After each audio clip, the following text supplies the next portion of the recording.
Close. Close. Oh, there we go. Don't need to hear my own voice. All right. And just make sure I am highlighted. And click that. Whoops. No. I want the full list. Give me the gallery view, please. There we go.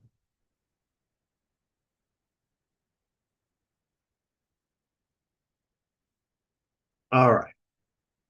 Okay, so that is up and running, and we should just wait a few minutes for the YouTube live stream announcement to go out for those that are waiting for it, and everyone to log in that's going to log in. Anyone that's coming to watch later, well, that's always fine.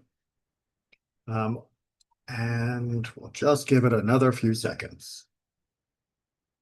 Technology is good, but sometimes this is a little trickier than when you're just watching the window for the parking lot to see if there's anyone else about to arrive for class.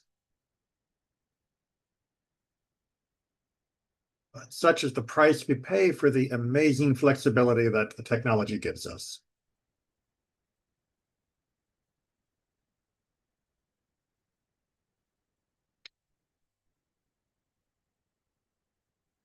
All right. I think we're just about ready to go ahead and get started. So let's do so. All right. So first things first, welcome. Thank you for those who are joining either on Zoom or by live stream. I hope you know what you're getting yourself into. We are going to change the format for our Wednesday classes here at Temple Israel. This is something I talked about during my high holiday sermons, that I'd like to take time to go deeper into many topics that we just have only scratched the surface on for the years that I've been with this congregation. And this Wednesday slot is going to be the venue for that. So if you are coming here looking for weekly Torah portion insights, please go check the back catalog. We've got about 10 years worth, which is an awful lot. And obviously there are many other sources out there as well. But instead, we are going to start doing some deep dives. And today, that we're going to begin a deep dive into the concept of suffering in Judaism, and how Judaism views suffering, how it understands it, how it explains it, how it clarifies it, how it helps us learn to deal with it. Now, I hope that you're understanding that that's not going to be a one and done type of study. Those of you who have studied with me before know I'm usually confining myself to a sort of one-page front and back copy of text and what we can accomplish in an hour. And that's a great format. I love it for many, many topics, but I have also felt that it has done, well, as much as I can make it do for the things that it can do. And there are other topics that need a different level of investigation, and suffering is one of them. It is something that is such an enormous concept and such an important concept that I am anticipating this discussion lasting a few months. Now, it's not going to be a few months uninterrupted. It's still going to happen on Wednesday starting at 12. Most of the sessions will last about an hour. Some might go less, some might go longer. It depends on where we find a natural break in the study and discussion. I have texts already prepared, but it's always a little bit unclear how fast we'll go through them, how many questions there will be, how long it'll take to analyze and discuss. So I don't know each week exactly how much we're going to cover, but I do know overall where we need to be. And so it will take as long as it will take. If you can't be here every week, don't despair. All of these classes will be uploaded to YouTube, and that means you can keep up with whatever the discussion has been. It will be progressive, so if you are going to continue with this study, then I do recommend reviewing each of the classes before the next one comes out. If you can't, that is okay. You may feel a little out of depth with some of the topics. Some of the questions you have may have been answered in previous ones. That's okay. jump in when you can and then catch up with the back catalog whenever you have time. This is an incredible topic, and I don't want it to be too daunting, but I also want to do it the justice that it deserves, because for many people, this is at the core of their questions about life, God, Torah, Judaism, everything. Now, all the texts that I bring will have clear citations, because while I will be analyzing them and providing you excerpts, I do highly recommend that you go back, you review not just the excerpts I gave you, but the texts that are around them, or the commentaries that others have brought on them. And so all of them will have clear citations. All of these texts that I bring will be on Sefaria, all of them in translation. I'm trying to limit myself to things that people can follow up with on their own, but that still gives us a huge range of material, so don't worry, we're not going to run out of information. When we are studying, if you have a question or a comment, if you're in the Zoom meeting, please go ahead and use the raise hand function, or put your question or comment into chat, and I will get to it as soon as I notice it. If you are and if you raise your hand, I'll call on you and you can verbally ask your question or comment as well. And if you are on YouTube, well, I can't hear you, but I can certainly see your chat. It's a little bit of a time delay. So if you put something into chat, it will take me at least 30 to 45 seconds to even see that it comes up, and it may take a little longer for me to work in a response. If you are not watching this live, please feel free to use the YouTube comment section, and understand there will be a much longer delay in my responses there, but I'll be happy to continue the conversation there, or to take some of the comments and incorporate them into later classes to try and answer questions as well.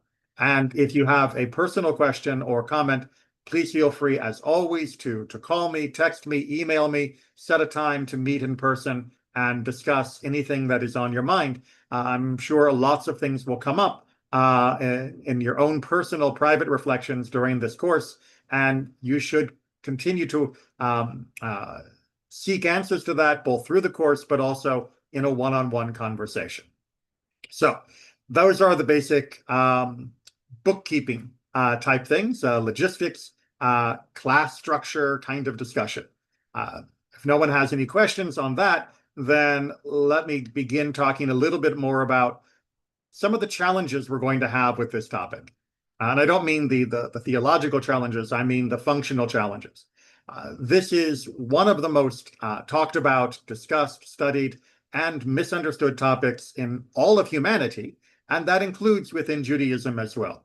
It is not something that allows itself to be resolved in simple answers, or at least I should say, Judaism does not believe this can be answered in simple ways. Yes, there are some self-help books, philosophies, religious traditions out there that practice bumper sticker solutions and say the suffering is only in your mind, the suffering is an illusion, that might say all suffering is perfectly fine, might say that this world is only suffering, but don't worry because the next world is the one that matters, saying that suffering is deserved because of past lives or future crime. There's all sorts of very, very short answers that people give, none of which Judaism considers to be sufficient. So if you are here for quick answers, I'm going to disappoint you. And I'm not even going to be apologetic about that. I am going to disappoint you. If you are here because you are in crisis, because you are currently experiencing a crisis of faith, a crisis of suffering, whether it is health problems, economic problems, relationships, tragic loss, whatever it might be, I hope the class will provide some help in perspective, understanding, and coping mechanisms long term, but it is not going to be fast in the way that you might need if you're going through a crisis. Again, contact me or your local Jewish community if you're not local to Orlando, and talk to people there if you are in need of immediate help because of a crisis that you are going through. This is not a fast solution, and sometimes we need triage, we need immediate help. Now, if you're in between, you're not in a crisis, but you're also a little antsy about waiting for a very, very, very, very long time to build up the layer upon layer of understanding that will help make meaning, purpose, and guidance through this class, then I can give you a short version, using that term advisedly. Years ago, I made a series called Understanding God, and it's up on YouTube. And in it, not only do I talk about the nature of God, but I also talk about the relationship to suffering in response and in connection to the relationship with God. Now, that video set is still 4 hours long, so it's not a short answer, but it's going to be shorter than what this is going to end up as. So if you're looking for something that sort of is the bullet point, summary points, main ideas, by all means, go check that out. But I will point out that in that class, I did not have as much time to go into the underlying explanations or ideas that led to many of the conclusions or texts that I shared. And therefore, they may not feel as useful as they should be. They may not feel as powerful as they should be, simply because of the nature of that course. They couldn't be properly not only expanded upon, but also the foundations properly laid out. So I'm going to put that link in the chat in Zoom, and I'm going to put that link in the chat on YouTube for people that would like to see that series. By all means, check it out. I have had good responses from that, and I think it is considered to be a very helpful set. But understand this set is going to be much, much longer. All right. I hope I haven't scared anybody away, because this course is, in my opinion, one of the most important and needed discussions that a person can possibly engage in. Suffering is a real problem. And that is, of course, the underlying theme behind this, is that suffering is real, is to comfort people by letting them know that their suffering matters, that their suffering is a legitimate thing to be upset about, and that suffering does not have to be a black box that we have no comprehension of or no ability to make sense of. Like I said before, don't expect quick answers. Don't expect answers that are pat and comforting in a trivial or mass market publication kind of way. But it is a topic that is definitely needed. And like I said, at the first point that we need to understand is that suffering is real, that people do suffer, and that Judaism has recognized that suffering all the way through, from the Torah to the prophets to the Ketuvim, the writings, throughout rabbinic literature to the modern day. Judaism has always acknowledged and always embraced others when they are in suffering, to try and provide comfort and understanding, to try and provide empathy and compassion. So first and foremost, suffering is real. Second, we have to acknowledge that for most of us, at some point, if not at many points in our life, suffering appears to be unfair. We probably wouldn't be having this discussion if we could all just say that every bit of suffering that we see around the world is perfectly allocated. That the fact that some people suffer more than others, makes perfect sense. The fact that people that appear to be good and moral and doing everything right can end up with suffering. It would be nice if we could just say that makes perfect sense. If we could look at people that were wicked and say, you know what, the fact that they're not suffering, that makes perfect sense too. It would make things a lot easier. But the fact is, we know that suffering does not appear to be distributed in a fair manner, does not appear to be just, and Judaism cares deeply about that. It cares deeply about how not just it appears, but how it is. And as such, we need to unravel this situation. We can't simply throw up our hands and say, meh, I'm not sure what's going on, but it's probably okay. We will talk about that attitude in much more detail later, because it can be a coping mechanism under certain circumstances. But unfortunately, that as a universal solution is thrown around far too much by far too many people, and it's far too glib, and it causes way too much harm. Because it turns out most people, even if they are told over and over again, just accept it, it's all right, don't. And that creates an inherent tension, an inherent displeasure, and in many cases, a fracture of their understanding of themselves, of God, of the world around them. And that is a huge, huge problem. The other thing we have to acknowledge is that as I just hinted at, there are different answers-ish throughout the Torah, the rest of the Bible, the Tanakh, as well as rabbinic literature that seem to compete with each other. We will look at these in much more detail in the coming weeks, but famously, some verses say that the sins of the parents will be visited upon the children, and other verses say that that doesn't happen at all and categorically rejects it. Well, if we, as Jews, accept that Judaism is trying to speak with one voice, at the very least in our ancient and classical literature, then the fact that there seems to be contradictory attitudes towards suffering causes problems. Now, we will see in the long term, again, no short answers, there are ways to reconcile all of these apparent contradictions, and that in the reconciliation there will be much personal growth, much understanding, much increase of compassion, and much guidance in how to live our lives, both for ourselves and in relationship with God and others. But it will be a bumpy road because of that. So, where do we start? Well, today we're going to start with the book of Ecclesiastes. Now, this may not be to everybody's liking. The book of Ecclesiastes is not a popular book. It is one that we have just read because of the holiday of Sukkot, where by tradition we read from Ecclesiastes. But many people find that the book of Ecclesiastes is too cynical for their taste. It is too skeptical. It is too angst-ridden. The author of Kohelet, traditionally ascribed to King Solomon, seems to be deeply disturbed by the suffering in life, the unfairness in life, the structure of life. And as such, many people avoid this book at all costs.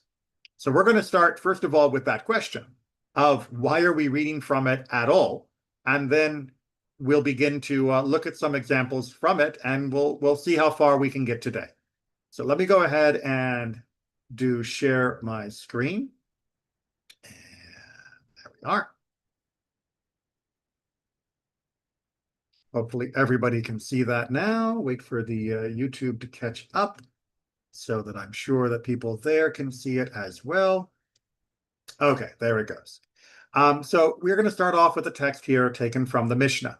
By the way, anybody that is confused by all of my references to different texts, Torah, Tanakh, rabbinic literature, Mishnah, Talmud, Midrash, all of these things, I'll try to give short explanations as I introduce them as we go, but check out a wonderful book called Back to the Sources. It's a wonderful text. It's been out for many, many decades now, but it is a lovely chapter-by-chapter explanation of the different texts in the Jewish literary canon and what they do, how they are written, their style, and how to understand them. For now, though, understand the Mishnah is one of the earliest layers of rabbinic literature from around 2,000 years ago, trying to explain the implications of the Torah in all of its ways. But it obviously will go into much wider conversations. For example, here in the section known as Yadayim, chapter 4, Mishnah 5, that means paragraph 5, we see an interesting debate. All the Holy Scriptures, what we might call Tanakh, the Bible, defile the hands. Now, this was an issue, most especially in the ancient world, where ritual purity was very, very important.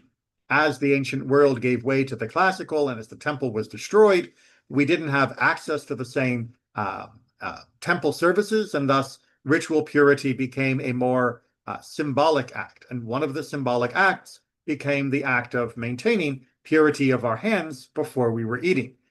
So this is why we have the concept of netilat yadayim, the washing of the hands before we have our meals.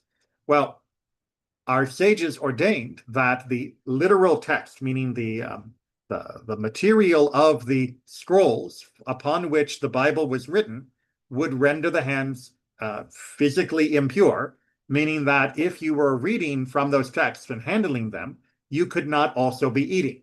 You needed to do netilat yadayim, wash the hands, and then eat, and then you could return to your studies. Now, we're not going to go into that any more detail than that. You can check out my Mishnah class also on YouTube. We talk about Yadayim in much more detail there, or of course, you can go to Sefaria and learn more there. But as it is decreed that all of the holy texts, all of the Bible will cause this issue, which again is not a denigration of them, but it's an issue of making separation between study and eating of this type of text. There came a discussion. The Song of Songs, also known as Shir HaShirim, and Kohelet, or in Latin Ecclesiastes, defile the hands. Now, the fact that this is being pointed out means that there is a debate. After all, no one had to say Deuteronomy defiles the hands, because we all know that that is indeed part of the Holy Bible. By saying the Song of Songs and Kohelet defile the hands, we are making a special claim against those who might think otherwise, as the Mishnah continues. Rabbi Judah says the Song of Songs defiles the hands, but there is a dispute about Kohelet. Rabbi Yossi says Kohelet does not defile the hands, but there is a dispute about Song of Songs. So there are two different opinions brought by two different rabbis. Very common in rabbinic literature to have multiple opinions and then discuss them and work it through. The first rabbi says Song of Songs, absolutely sacred literature, but some argue about Ecclesiastes, meaning if we were making a hierarchy of sanctity, Song of Songs would be more universally higher than Kohelet. Rabbi Yosef takes a different opinion. He says Kohelet, as a matter of fact, is down the list, off the list. It doesn't defile at all, meaning it's just a normal book, not canonical in the modern sense of that word. But there are some who say Shir HaShirim is in that middle zone where maybe it is, maybe it isn't. Rabbi Shimon says the ruling about Kohelet is one of the leniencies of Beit Shammai and one of the stringencies of Beit Hillel. Not going to get into those two guys at the moment, but the idea being that they are more lenient with how we treat Kohelet than the other group was. Set that to one side. Rabbi Shimon ben Azai said, I have received tradition from 72 elders on the day when they appointed Rabbi Elazar ben Azariah, head of the academy, very important day when many important laws were being decided, that the Song of Song and Kohelet defile the hands, that they are both in the top category, that they are in fact fully considered to be sacred literature. Rabbi Akiva said, far be it, meaning what, that we actually had to decide this? No man in Israel disputed that the Song of Songs, saying that it does not defile the hands. For the whole world is not as worthy as the day on which Song of Songs was given to Israel. For all of the writings are holy, but the Song of Songs is the holy of holies. Really loved Song of Songs, Shir HaShirim, considered that there would never be possibly any debate or discussion about the Song of Song and its status within the canon. By the way, if you're wondering why anyone might suspect it wouldn't be, it is because on the surface level, it is apparently a love poem between a man and a woman, and that, for some people, seems like a shocking inclusion within the Bible. Apart from justifying it as being an important way of understanding the relationship between loving partners, we also understand it as a allegory, a parable for the love between the people of Israel and God. But we're not here to discuss Song of Songs. If they had a dispute, says Rabbi Akiva continuing, they had a dispute only with Kohelet.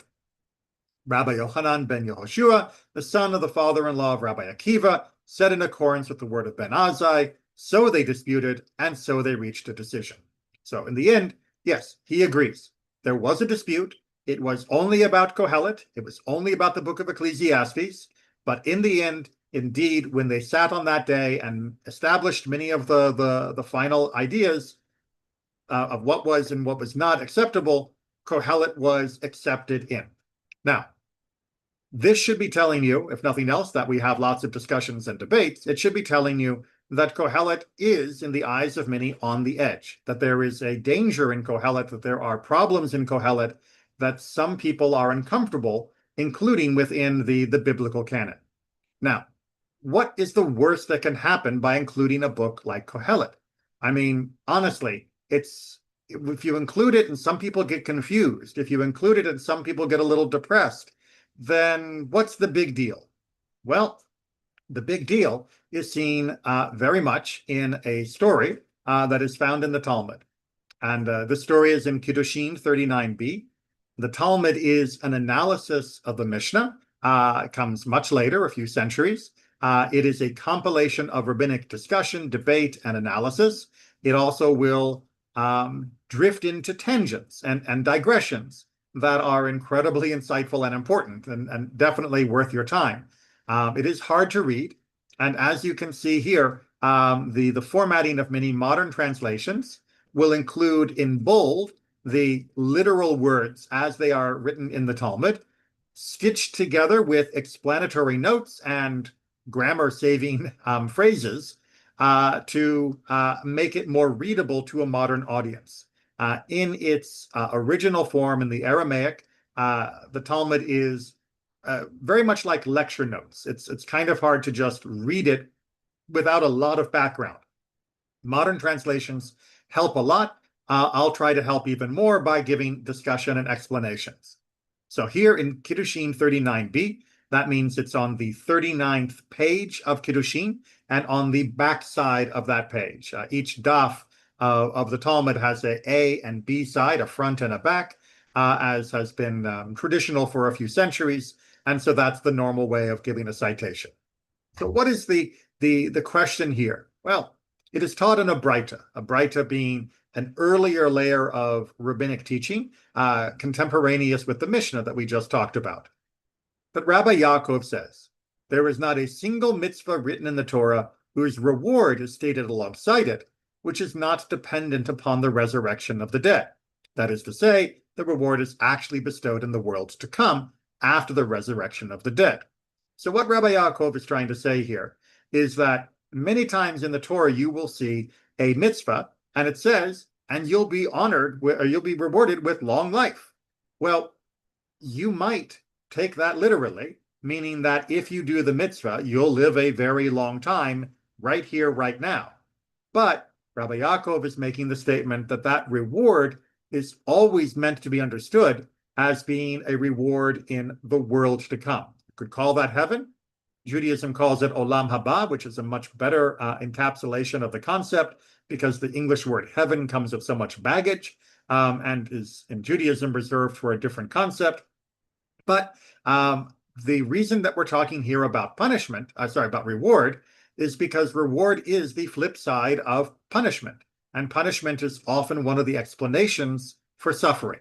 So if I'm being rewarded, that means I did something right. If I am being punished, that means I did something wrong. And if I am looking for that as my explanation in this world of why some people have good things happen and why some people have bad things happen, Rabbi Yaakov is saying that on one side of that coin, you are likely to be wrong, even on places, in situations about which the Torah says in a superficial reading that you get a reward right here, right now. Understand that that reward is never meant to be taken as right here, right now, but is instead categorically applied in olam haba, in the world to come, after we have passed from this normal physical existence. So he's going to give us some examples trying to establish this. How so? With regard to honoring one's father and mother, it is written that your days may be long and that it may go well with you. Sounds like that's talking about this world. Sounds like it's talking about what's going to happen tomorrow because of what you did today. But Rabbi Yaakov is saying, no, what the Torah is promising here is entirely connected to olam haba, the world to come, with what happens after we have died. Similarly, with regard to the dispatch of the mother bird from the nest, you shoo the mother bird away before you take the fledglings or eggs, that it may be well with you, and that you may prolong your days. Again, sounds like I shoo the bird away and I get rewarded tomorrow. Rabbi Yaakov is saying you are reading that wrong. When you shoo that bird away, you are getting rewarded, but that reward will not be distributed to you until you have passed from this life. Now, despite this, meaning despite these promises that shooing away the bird and honoring your parents will bring you goodness, we have a story that will prove Rabbi Yaakov's point. There was once a father, there once was one whose father said to him, climb to the top of the building and fetch me the chicks. So he's giving instructions to his son. We can assume the son is young or old. It really doesn't matter for the story, but build the narrative and the animation in your own mind. And he, the son, climbed to the top of the building and dispatched the mother bird and took the young, thereby simultaneously fulfilling the mitzvah to send away the mother and the mitzvah of honoring one's parents. He's doing what his father told him, and he's shooing the mother just like the Torah told him. And in doing so, he is doing two mitzvahs that seemingly will promise a long life and goodness. And upon his return, he fell and died. But he comes back down the ladder, he falls off the ladder, and he dies. So if you argue that the reward the Torah is promising is going to always occur in this world, then you are left with a huge conundrum, because you saw somebody do two mitzvahs at once that promise a long reward right here, right now, and yet he's dead. So Rabbi Yaakov says we have to interpret, because of what we see with our own eyes, that reward is connected to the life after this world, not the life during this world. And in fact, if you interpret it otherwise, meaning if you allow yourself to be completely taken down that path, then you can end up in very real trouble. How much trouble? Well, let me tell you a little bit of a story. Rav Yosef said, had Acher, literally the other, the appellation of the former sage Elisha ben Avuya, interpreted this aforementioned verse, that it may go well with you, homiletically, that is to say, as referring to the world to come, as did Rabbi Yaakov, son of his daughter, he would not have sinned. All right, so what's going on here? So there's a character that occurs throughout the Talmudic discussion, and his name is Acher, but that's his nickname. It literally means the other guy.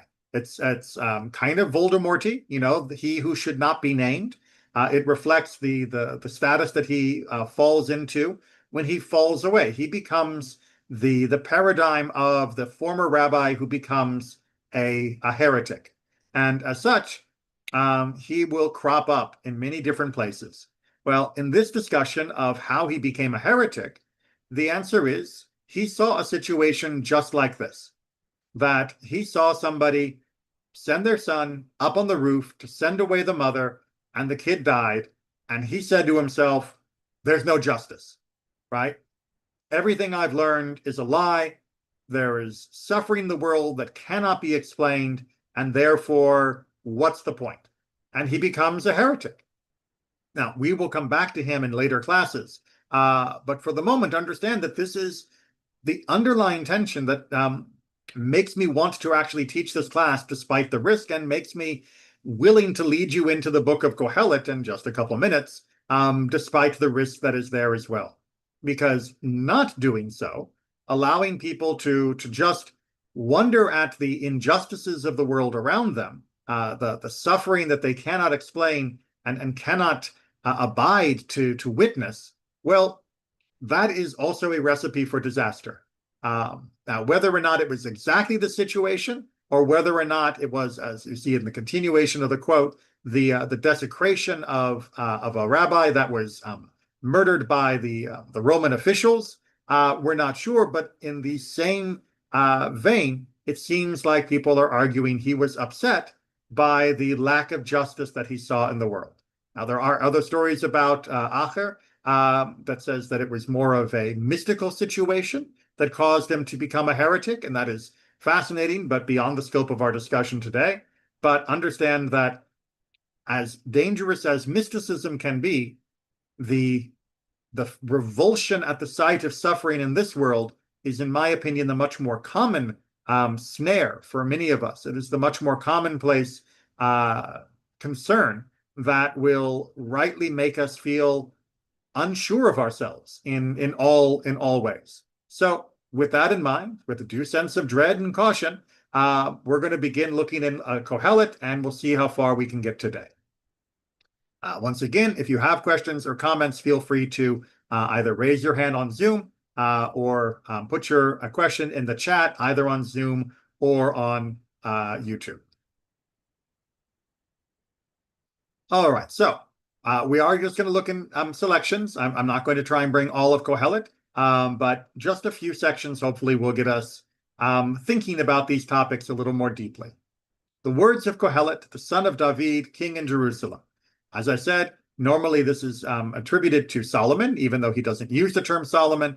And bear in mind that the person who is discussing this whole topic is one that is a king, one that is wise, and one that comes from an amazing time within our people's history. So this is not the lament of somebody who has been crushed under the normal wheels of fate. This is somebody who is at the apex of society, and yet he has questions and concerns.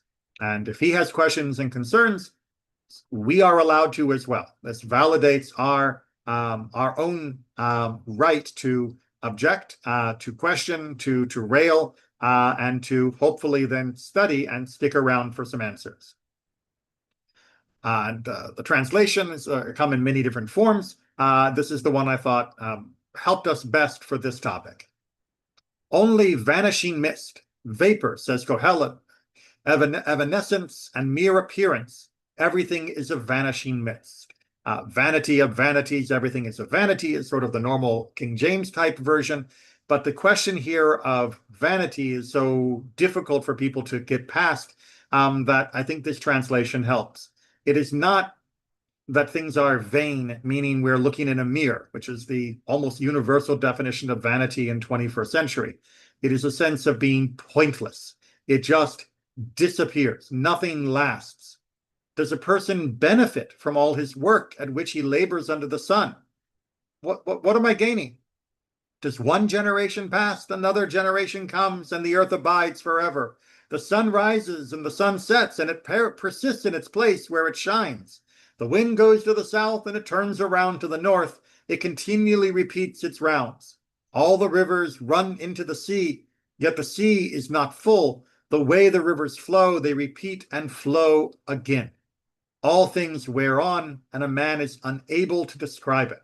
So this is somebody who is noticing that life appears to just be grinding forward, that it is a perpetual wheel that is never stopping, never fundamentally changing, and that humanity is just being swept along inside of it, and everything we do doesn't seem to come to any meaningful benefit.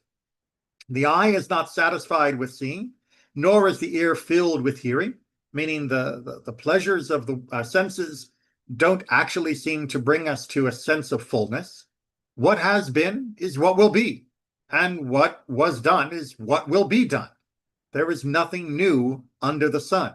This is somebody who, at his time, at this moment, is feeling like there is not really a point. It's not like we're going to eventually get better. It is just going to keep repeating over and over again, and there doesn't seem to be anything we can do to fix it.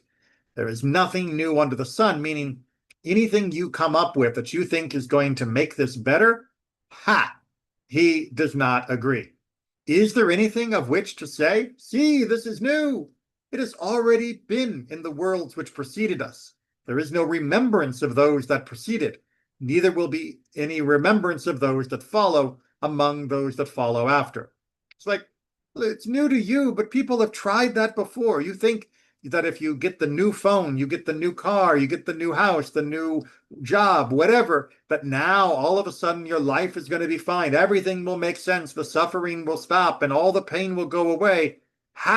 It's been tried. It's been done. Anything you think is new is just a rehash of something old. And it was forgotten because everything gets forgotten. Even things that seem great and amazing now will be forgotten by people to come.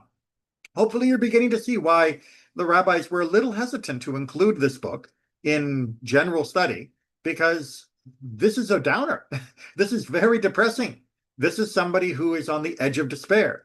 But we must stop and respect our tradition for not cutting this out. There is a temptation for many of us to look away from the hard questions, to avoid asking things when it brings us discomfort. And Kohelet sets the example, and our tradition follows by including his discussion, that we are not served well by avoiding the topics that cause us discomfort, that instead it has to be examined. The same way that if you have a toothache, ignoring it is not going to make it better. You have to go to the dentist. If you're getting strange feelings in your body, you go to the doctor.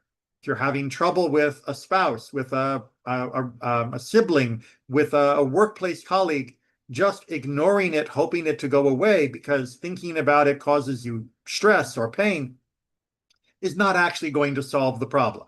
So we'll stick with Kohelet for a while. We'll understand that he is in a dark place. We will see that many of us at different times can share this same place, and eventually we will find ways out of it. But more importantly, it will set the stage for trying to find meaningful answers to these very real questions. So let's take a look at a selection from chapter 2. So as again, he is king, it gives him a lot of options. And he is a wise king, which means he uses those options. I said to myself, come now, I will try the life of joy and enjoy the good life. So this would be the classic hedonistic answer, right? What am I going to do with a life that is full of suffering? You know what?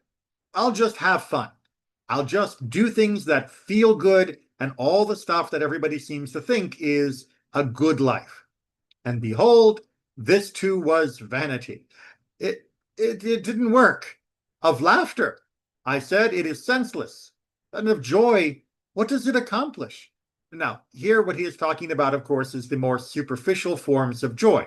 He's not saying that happiness is impossible or unhelpful, but he is saying building a life that is around the pursuit of titillation, around the pursuit of stimulation, that is not successful. It doesn't do anything. I searched in my heart for a way to pamper my flesh with wine, while my heart conducted itself with wisdom and to grasp foolishness, until I could see which was best for men to do under the heavens during their brief span of lives. So, in addition to the physical attempt here, he is also trying a philosophical. He is going to try and change his life. He's going to try and accomplish things. He's going to try and be wise. He's going to try and be foolish and see what happens. I made great works. I built houses for myself. I planted vineyards for myself. I made gardens and orchards for myself and planted in them every kind of fruit tree. I made pools of water from which to irrigate the forest, growing with trees. I acquired men servants and maid servants and had servants born in my house. Also herds of cattle and sheep I possessed in greater quantity than anyone who preceded me in Jerusalem.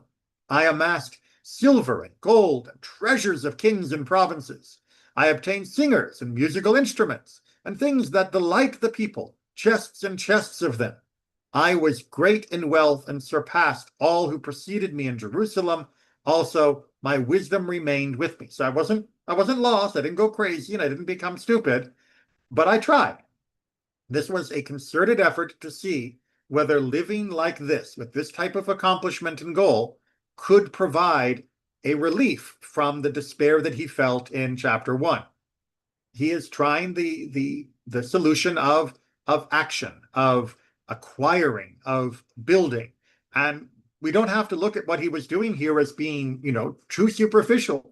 What he's building here is not ridiculous. It's the kind of things that most people would say are part of a good life. Oh, get a nice house, build up a business, do things that make you successful, have the nicer things in life.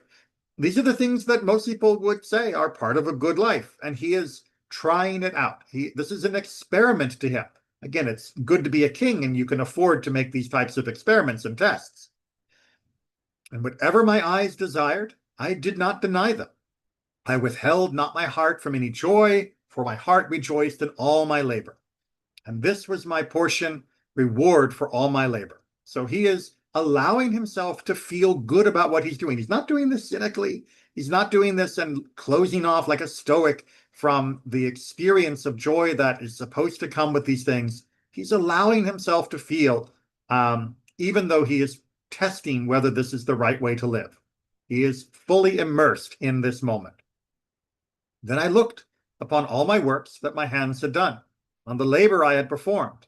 And behold, all was vanity and vexation of spirit, and there is no profit under the sun. It didn't work. He didn't actually feel truly fulfilled. This was not a true relief from his concerns in the first chapter. It wasn't there. So he tried an alternative way, continuing in chapter 2. I then turned my attention to behold wisdom and madness and foolishness. For what value is the man who would come after the king to repeat that which has already been done by him? So, you look, I built a whole lot. That didn't seem to work. So just building isn't going to work. Maybe it's about wisdom. Or maybe it's about just being not stupid, not being crazy. Maybe that's the secret. Now, understand when he uses the term wisdom here, it's not necessarily the highfalutin wisdom that we think of. Instead, this is cleverness. This is being smart, intellectual. You can do the New York Times crossword puzzle in 5 minutes. This is a level of ability to analyze the world, understand the issues, plan, execute your designs. That is what wisdom means in this context. Obviously, the fullness of wisdom will provide some relief. That's at the end. Sorry for the spoiler of the Book of Kohelet. But this type of wisdom here is just, how much does it matter how much I try to pay attention in life and figure out a good path that is of efficiency, of optimization, of intelligence? Then I perceive that the advantage over foolishness was like that of light over darkness. The wise man, his eyes are in his head, but the fool walks in darkness. But I also understood that the same fate befalls both of them. All right, so he notices that there is a benefit, that being clever, trying to be intelligent, thinking things through, that does actually make things a little better. It's the difference between walking in the light or dark. If it's in the dark, you're going to trip, you're going to stumble, you're going to stub your toe, and you turn the lights on, and you're going to get better. So being clever and trying to intellectually understand the world does provide a measure of release, a measure of relief.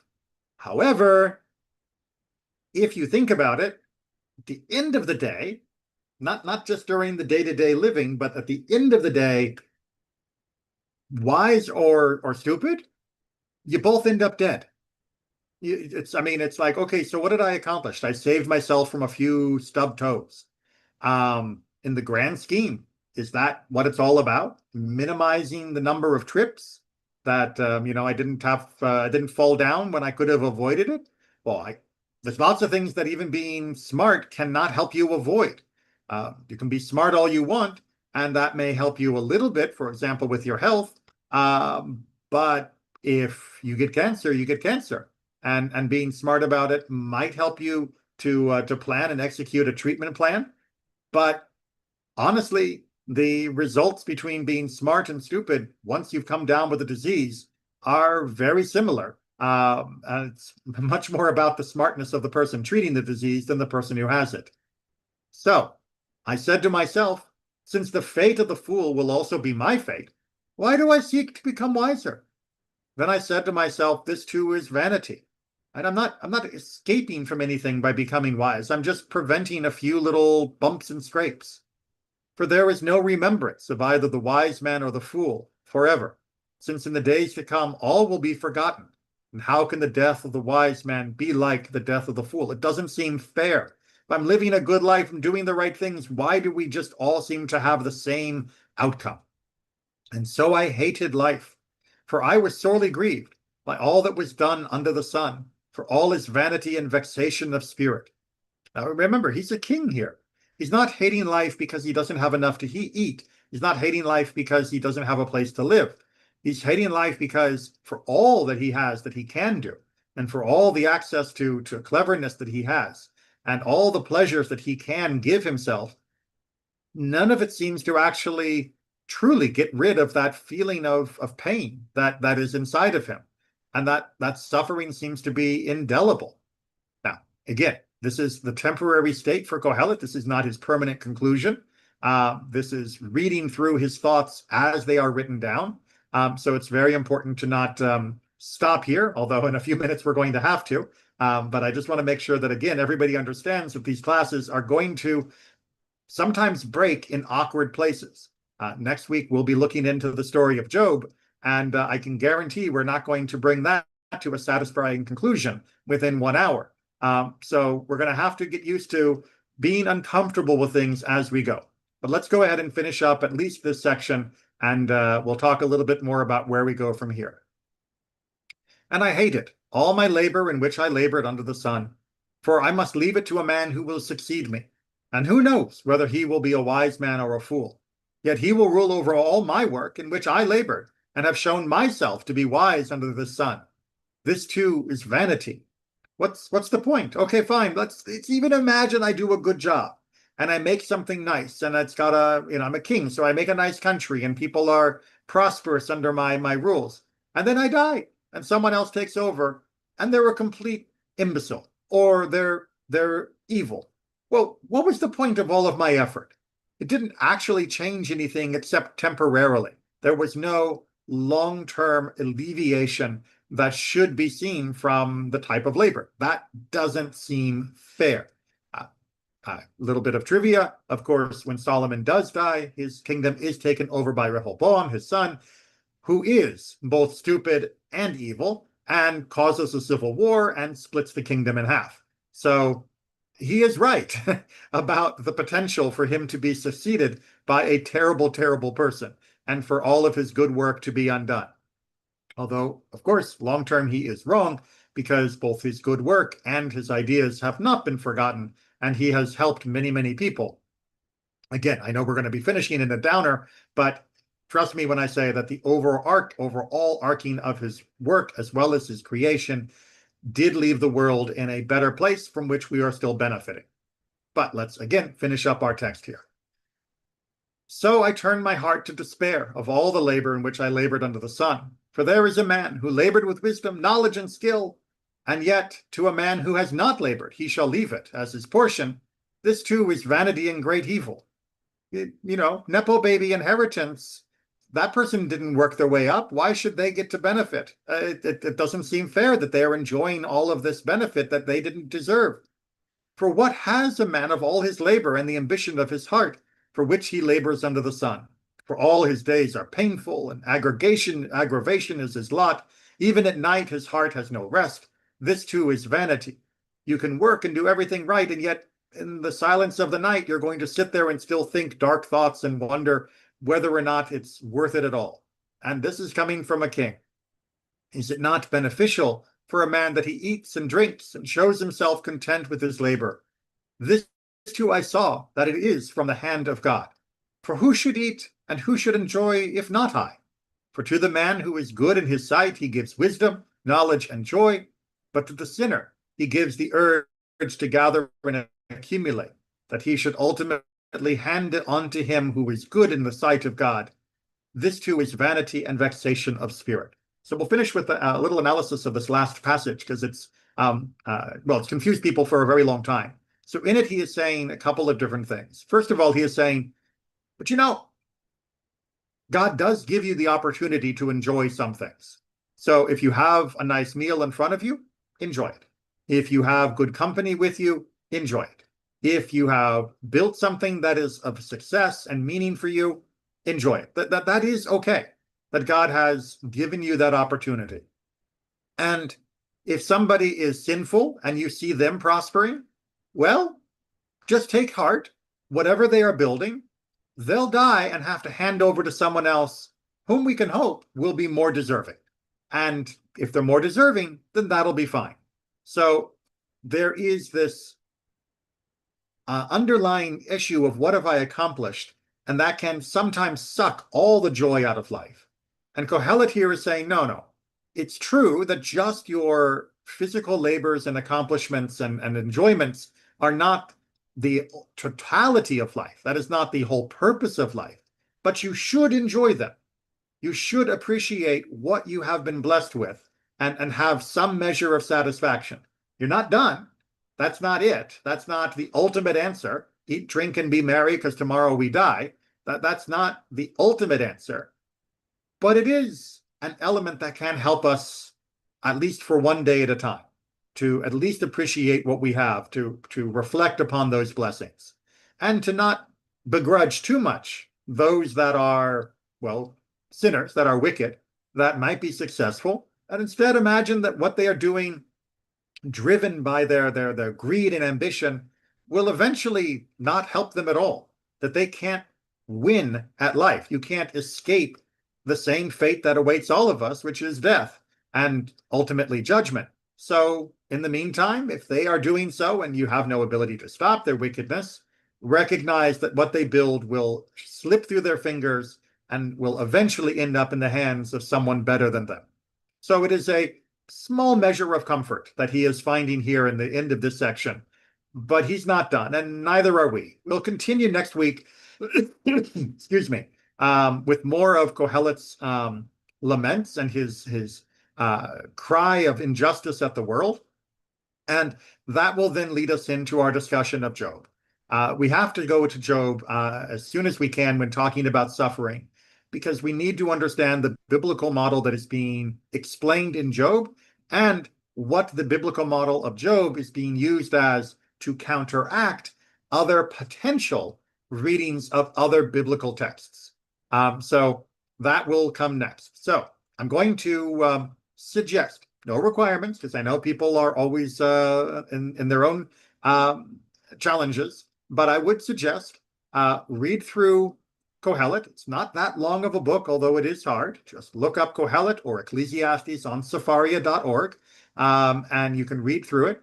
And if you want to get a jump on the book of Job, that's great. I will warn you that the majority of Job is a lot of dense poetic discussion, and we will be looking at excerpts from it, but we will not be reading it in its totality. But if you want to get a jump on the book of Job and get a little bit more of what goes on there, that's fine. I will give you the one teaser, though, for the book of Job. When English coined the phrase, the patience of Job, it was coined by someone who had never read the book, because Job is only patient for the first few chapters. And then he gets mad at the unfairness of the world and the unfairness of his situation. And that's the majority of his book. And that is one of the reasons why we have that book. But for more about Job, you'll have to come back next week. As I said, we'll finish up a little bit more in Ecclesiastes, and then we'll dive in there. For now, we will wrap it up almost exactly at the 1 hour mark. And thank you for joining me. Please continue to come back when you can. And if you can't come back when it's live, please avail yourself of the YouTube recordings. And a reminder again, there are not going to be quick and easy answers in this discussion.